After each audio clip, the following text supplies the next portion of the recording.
Bismillahirrahmanirrahim. Assalamualaikum warahmatullahi wabarakatuh.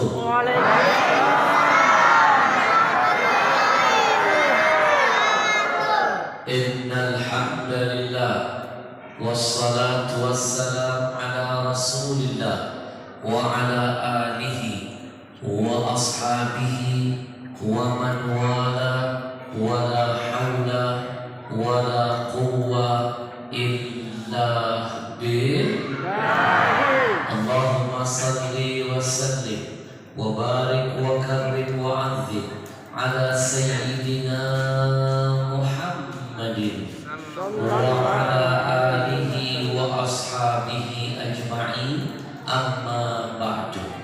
Yang kita muliakan, kita cintai, ada guru kita, ustaz kita, sahabat saya, akhina fillah, ad-da'i ilallah, al-mujahid fi qawlihi wa fi'lihi, al-ustaz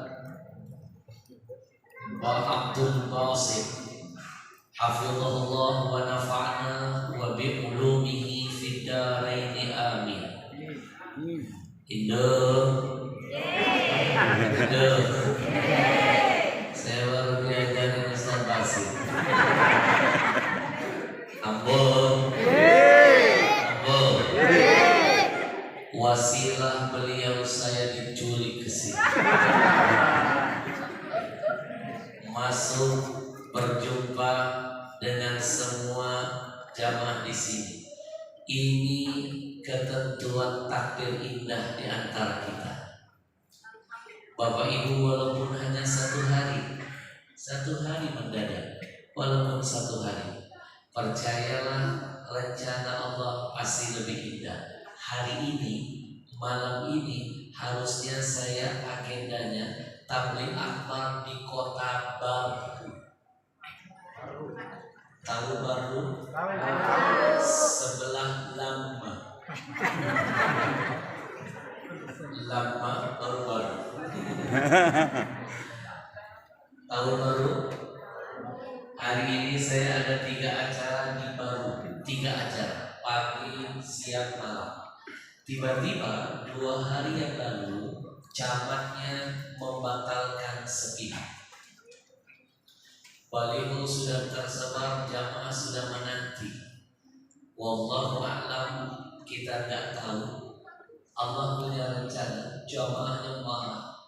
Yang penting saya sudah punya niat, tapi jamaah cuma satu camat saya. Camat-camat yang lain di Kota Baru nggak masalah, cuma dia doang. Padahal saya dihadirkan gratis, nggak pakai biaya, 1 sen nggak usah ngasih saya.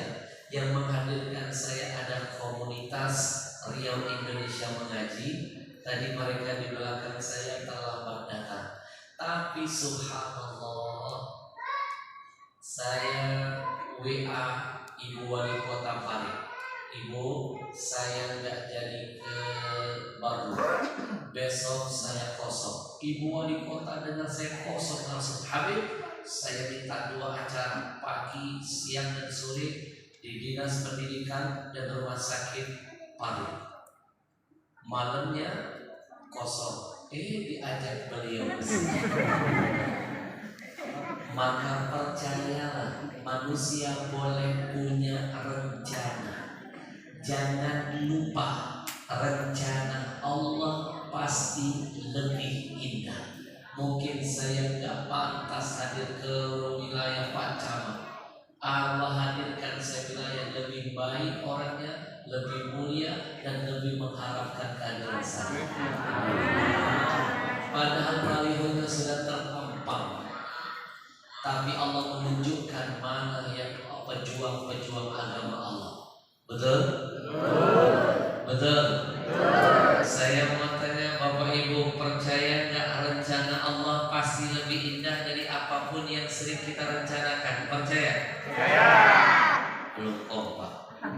Sekali lagi, percaya? Percaya. Kayak terpaksa. Wa makaru wa makarullah. Manusia boleh punya rencana, Allah Maha merencanakan. Biar makin percaya kalau rencana Tuhan lebih indah dari apapun yang sering kita rencanakan. Saya hadirkan satu cerita. Bapak Ibu pernah dengar cerita pesawat Lion yang jatuh di Laut Karawang? Sebelum corona, seluruh penumpang yang meninggal dunia, semua penumpang meninggal dunia, semuanya meninggal dunia. Yang selamat cuma satu penumpang. Indo. Sampai sekarang tanda tanya lo, apa yang membuat pesawat itu jatuh? Baru take off Pak dari Soekarno Hatta, hilang dari radar, jatuh di Laut Karawang. Wallahu alam. Ada yang bilang karena mesinnya mati, ada yang bilang jangan-jangan pesawat ini jatuh di Laut Karawang itu gara-gara terkena imbas angin goyang Karawang. Karena Karawang terkenal dengan goyangan mautnya. Pesawat aja jatuh, apalagi kita. Tenang. Tapi terlepas dari itu, saya dapat ilmu dari Allah. Kalau rencana Allah selalu lebih indah. Semua penumpang meninggal dunia Pak, yang selamat cuma satu. Kenapa yang satu itu selamat? Karena ketinggalan pesawat. Semua teman-teman satu kantornya sudah naik di pesawat, jadi korban semuanya. Cuma dia doang yang terlambat. Allah punya cerita. Dia tinggal di Bandung, Allah bikin dia telat bangun. Lalu dia buru-buru ngambil koper, naik mobil, nancap gas, ngebut. Allah bikin macet jalan tol Cikampek. Nggak pernah macet jam dini hari itu dibikin macet total. Singkat cerita, dia sampai ke Soekarno Hatta 6:40 pagi. Telat 10 menit saja. Pesawat take off 6:30, dia sampai baru 6:40. 10 menit telat. Marah dia, murka dia, menganggap bahwa takdir Allah tidak adil bagi dirinya. Itulah sifat jelek manusia, suka gampang suuzon dengan Allah. Tenang. Guru saya mengajarkan wala taqulu likulli syai'in limadha. Gak boleh memakai kata kenapa buat takdir apapun Allah berikan kepada kita. Gak pantas ngomong kenapa. Ya Allah, kenapa kau bikin aku sakit? Kenapa bikin batur? Kenapa? Gak pantas. Tapi katakan dengan kalimat, ya Allah, apa hikmah di balik semua ujian ini? Pasti ada hikmahnya. Tenang. Bu, dia telah bangun, kejebak macet, ditinggal pesawat. Saya mau tanya dulu semuanya, yang ngatur ini semua siapa? Allah. Percaya nggak kalau kita semua ini artis? Semua artis. Allah itu sutradara kita. Cut action, milik Allah. Dunia ini lahibun walahun, cuma panggung sandiwara. Semua sedang memerankan peran masing-masing di hadapan Allah. Ada yang berperan jadi Pak Imam, ada yang berperan jadi makmum, ada yang berperan jadi petani. Semua sedang memerankan peran. Betul? Hari ini, besok, lusa, seperti episode dalam sebuah sinetron. Ada kalanya Allah bikin episode kita menangis dengan kisah-kisah yang menyedihkan, maka bersabarlah. Ada kalanya Allah bikin episode kita termangu dengan kisah-kisah yang membingungkan, maka bermuhasabah. Ada kalanya Allah bikin episode kita tersenyum dengan kisah-kisah yang menyenangkan, maka bersyukurlah. Indah. Allah bikin dia telat bangun, kejebak macet, telat nyampe bandara, ditinggal pesawat. Dia marah, dia murka. Biasa sifat jelek manusia. Kalau sudah dapat masalah begitu, kadang-kadang kita suka nyari kambing hitam. Padahal as-sabru 'inda sadmatil ula. Kalau mau tahu siapa orang yang sabar, lihat benturan pertama. Kalau ibu baru begitu dapat musibah, ibu langsung bilang innalillah wa inna ilaihi raji'un. Kita sabar, itulah orang yang sabar. Bukan setelah bencana berminggu-minggu berlalu baru bilang sabar. Bukan itu. Orang sabar itu benturan pertama dia masih bisa ikhlas, dia serahkan kepada Allah, itu baru sabar. Tangan. Begitu nyampe bandara, marah dia, murka dia, mobil jadi sasaran amarahnya. Mobilnya ditendang-tendang, udah dasar mobil tidak bisa lari kencang. Jalan tol macet disumpah-sumpahin Pak. Sampai-sampai istrinya di Bandung diomel-omelin. Dia telepon istrinya, kering, mama, ini semua gara-gara mama. Kenapa semalam mama minta nambah? Gara-gara mama tidur pulas, badan lemas, bangun telat. Mama yang keok semua. Baru 5 menit nyalahin mobil, nyalahin jalan, nyalahin istri. Baru 5 menit Allah kasih jawaban. Dia masih duduk di bandara Pak. Tiba-tiba Allah kasih tahu bahwa inilah takdir terbaik buat dia dan keluarga. Di depan matanya ada TV sedang menyala. Dia masih di bandara Pak. Di depannya ada TV. Menyiarkan info berita terkini tentang kecelakaan pesawat terbang yang harusnya pesawat itu dia tumpangi. Siaran langsung ada tulisannya lipe. Yang betul apa? Nah, tadi saya bilang apa? Lipe. Yang ceramah siapa? Masalah Bapak Ibu. Dengerin aja. Masalah kecil dibesar-besar. Kita sudah terlalu capek lihat negeri ini. Yang kecil masalahnya dibesar-besarin, yang besar mau dikecil-kecilin. Makanya lihat bencana datang baru di Cianjur. Jangan main-main ketika hukum mau dipermainkan, keadilan mau diobok-obok, bencana langsung Allah jadi jawabannya. Jangan main-main. Sekarang gempa di Cianjur sudah tembus lebih dari 300 orang yang meninggal. Yang terluka sudah ribuan. Wow, gempanya dari Cianjur sampai ke Jakarta, Sukabumi ikut digoyang. Jangan main-main. Inilah salah satu sebab apa yang kecil mau dibesar-besarin. Kasus besar kayak Sambo mau dikecil-kecil. Allah marah dengan main-main. Betul? Betul. Salah satu yang membuat umat sebelumnya dimusnahkan Allah, kata Nabi, ketika hukum tidak ditegakkan secara adil. Ke bawah tajam seperti pisau, ke atas tubuh. Tangan. Ibu, dia lagi di bandara, ada TV menyala. Siaran langsung Pak. Lipe. Bisa protes. Ada yang ceramah saya. Lipe. TV yang menyiarkan bukan sembarang TV Pak. TV terkenal di Indonesia ini.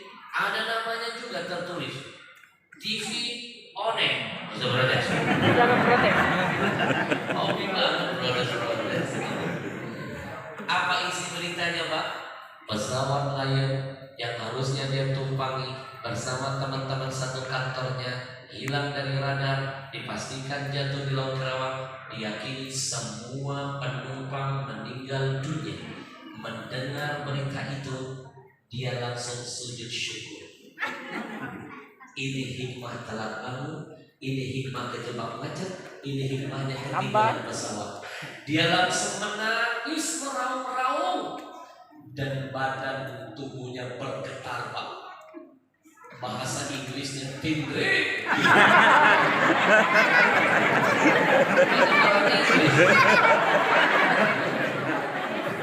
Orang Inggris. Dia langsung sujud syukur. Dia baru sadar ini hikmah telah bangun, ini hikmah kejebak macet. Inilah hikmahnya ditinggal pesawat. Dia telepon lagi istrinya. Tadi kan marah-marah, sekarang udah beda. Dia telepon lagi istrinya. Mama, lain kali minta yang banyak. Cerita singkat ini menitipkan pesan dalam Al-Quran. Allah yang berfirman, A'udzu billahi minasyaitonir rajim. Bismillahirrahmanirrahim. Wa sa'an takrahu syai'an wa huwa khairul lakum wa sa'an tuhibbu syai'an wa huwa syarrul lakum. Ada kalanya kita menganggap sesuatu itu jelek menurut pandangan kita, tapi sebenarnya itu bagus menurut pandangan Allah buat kita. Ada kalanya kita memandang sesuatu itu indah, bagus buat kita, tapi sebenarnya itu buruk menurut Allah buat hidup kita. Tangan, maka sudah terjawab sekarang. Kenapa saya gagal ke satu kecamatan di Bandung? Ternyata jawabannya berkat orang-orang soleh yang ada di tempat ini. Doa Bapak Ibu, mungkin kesolehan guru kita, kesolehan Pak Imam, kesolehan semuanya, langkah saya ditarik ke sini. Alhamdulillah.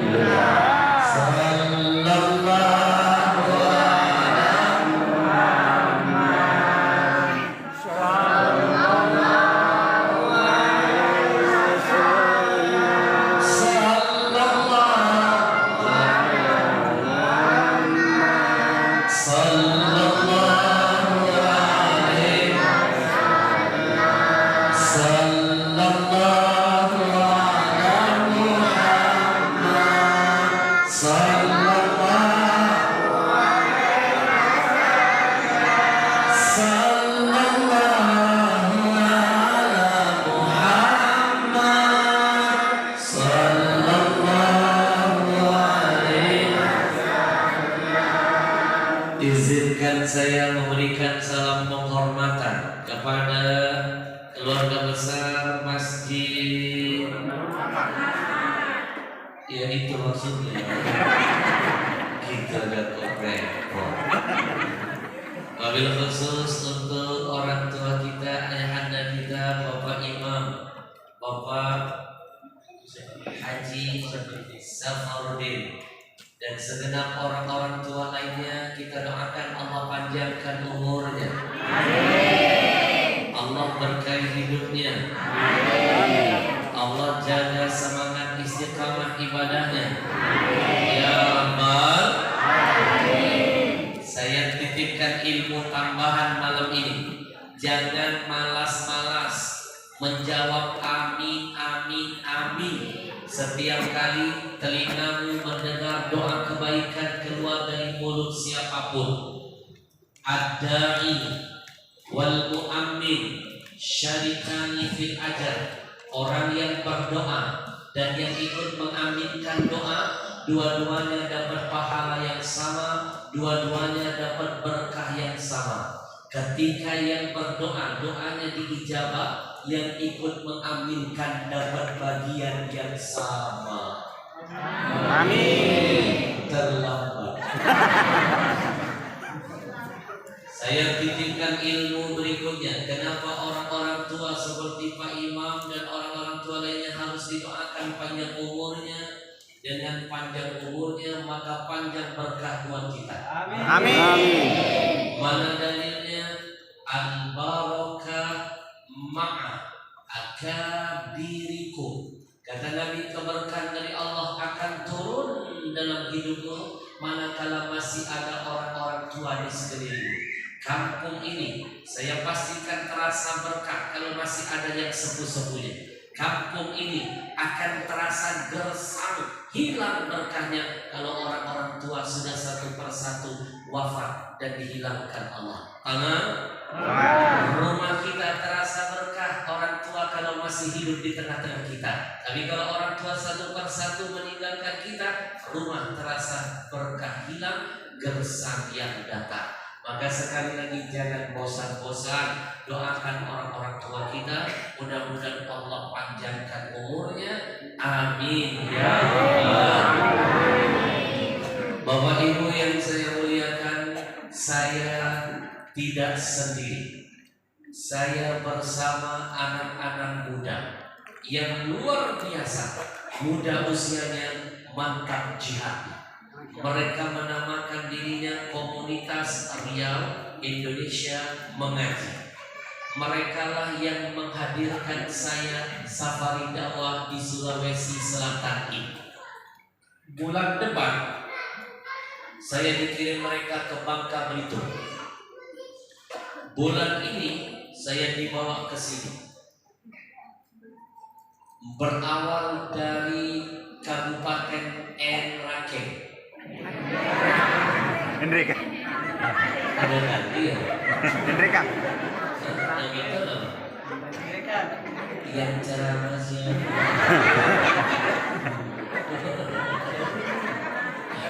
Ini teknik menutupi kesalahan. Saya dibawa oleh mereka Pak dari Jakarta, naik pesawat turun di Makassar. Biaya tiket pesawat saya yang bayar anak-anak muda ini, Komunitas Riau Indonesia Mengaji.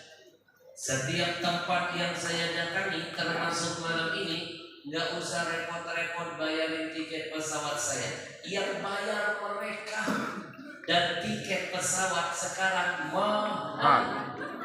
Saya kemana-mana nggak pernah sendirian. Saya keluar kota selalu bawa gerbong.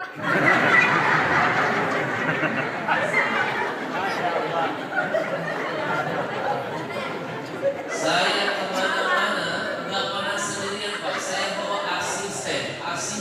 asisten, dan semua tiket asisten saya lagi-lagi yang bayar adalah Komunitas Riau Indonesia Mengaji. Panitia nggak dibebankan apapun. Bu, tiket asisten saya ini kalau naik pesawat model yang begini bayar dua. Biayanya 2 kursi.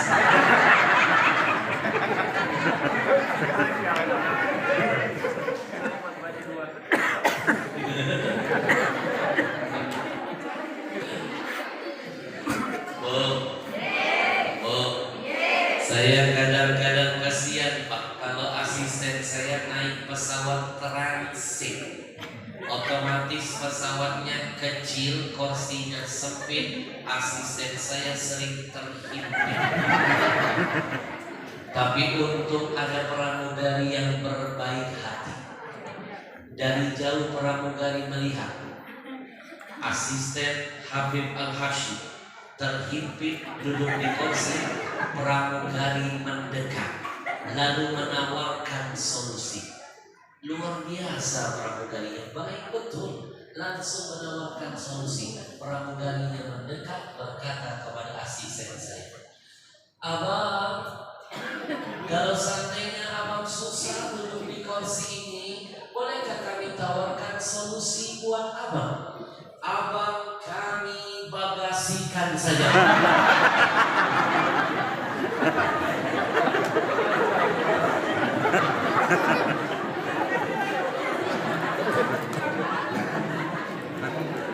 Ternyata asisten saya lebih cerdas dari pramugari.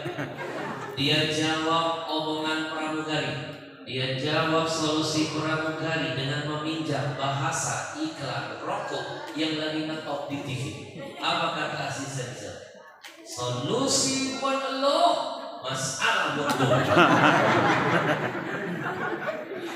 Bu, saya mau tanya, asisten saya Langsing apa langsung? Langsung. Hah? Ibu kalau ngomong suka bener ya. Tapi jangan main-main Pak. Ini asisten saya nih. Badannya saja yang ada. Dosanya. Saya yakin dosanya kurus. Ayo, lebih baik mana? Satu, badan gemuk, dosa kurus. Atau yang kedua, badan kurus, dosa gemuk. Ibu tahu nggak kenapa saya percaya asisten saya dosanya kurus? Kenapa saya yakin? Tiap hari ikut saya, tiap hari nempel dengan saya, kemana-mana saya bawa masuk ke masjid. Bukankah masjid itu tempat yang baik? Khairul bilad masajiduha, sebaik-baik tempat masjid, kata Nabi. Wa asyarruha aswaquha, seburuk-buruk tempat adalah pasar. Gimana gak kurus dosanya? Kemana-mana ikut saya bawa ke tempat yang baik, gak pernah saya bawa ke diskotik. Di mana ada saya, di situ ada makhluk ini. Gimana gak kurus dosanya? Tiap hari melakukan kebaikan Pak. Sehari minimal 3 acara pengajian yang diduduki. Kadang-kadang 5 sampai 6 satu hari. Bukankah duduk di majelis ilmu itu bisa merontokkan dosa? Bukankah majelis ilmu adalah majelis paling mulia? Lebih baik daripada 1000 rakaat salat sunnah. Ikut pikiran, ikut selawatan, dengar tausiah, duduk di taman surga, lama-lama keburukan terhapus dengan kebaikan. Bukankah janji Allah? Innal hasanat yudhibnas sayyi'at. Kebaikan menghapus semua keburukan. Tangan. Tangan. Ibu, sekali lagi tiket saya, asisten saya yang bayar siapa? Komunitas Riau Indonesia Mengaji. Mobil antar jemput saya itu yang nyewain mereka. Saya datang ke sini, panitia nggak usah repot-repot antar jemput saya. Biarkan saya datang tidak dijemput, pulang tidak diantar. Buka-buka. Siapa bilang jalan? Ini nanti saya laporkan dengan Ferdi Sambo. Ini bisa dengan pasal perbuatan tidak menyenangkan. Bapak Ibu tahu nggak, hotel saya dan asisten saya yang bayar Komunitas Riau Indonesia Mengaji. Panitia nggak dibebankan biaya apapun. Makan minum saya pun yang bayar mereka. Makan sarapan pagi, makan siang, makan malam yang bayar mereka. Biaya makan saya saja mahal, apalagi biaya makan.